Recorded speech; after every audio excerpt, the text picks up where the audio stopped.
স্থির, উনি আন্তরিক থাকলেও এখানে ওনার অফিসাররা বিভিন্ন ক্ষেত্রে আন্তরিক না। এখানে ওনার সেকেন্ড অফিসার হচ্ছে ফুললি করাপ্টেড। ওনার সেকেন্ড অফিসার, আপনার সেকেন্ড অফিসার ফুললি করাপ্টেড, টাকা ছাড়া কোনো, উনি হচ্ছেন পাচলে না। একজন আছে এসআই ভূষণ, টাকা ছাড়া, এসআই ভূষণ নামে একজন আছে, টাকা ছাড়া কোনো ইয়া করে না, মানে একটা পা মুভ করে না।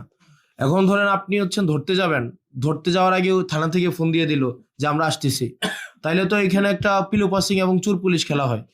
আপনি আপনার যারা অফিসার আছে আপনি ওনাদেরকে ওনাদের সাথে নিয়ে বসেন, এবং এটা না হয় খুব মানে জনরোষের শিকার হবেন আপনারা। এবং যদি আপনার অফিসার যারা আছেন, বিশেষ করে আপনার সেকেন্ড অফিসার নোয়াখালী মনে হয় বাড়ি, আর হচ্ছে আমি নামটা মনে করতে পারতেছি, ওনার নাম কি, মতিন মনে হয়, হ্যাঁ ওনার নাম মনে হয় মতিন, ফুললি করাপ্টেড একটা মানুষ। এবং আমাদের কাছে, আমি এভিডেন্স নিয়ে কথা বলছি, আমার কাছে প্রুফ আছে। এবং হচ্ছে আরেকজন আছে এসআই ভূষণ, ভবতোষ না, ভবতোষ, এসআই ভবতোষ টাকা ছাড়া এক কদম পা ফেলে না। এখন দেবিদ্বারে এই ধরনের কার্যক্রম কোনোভাবে হইতে পারে না।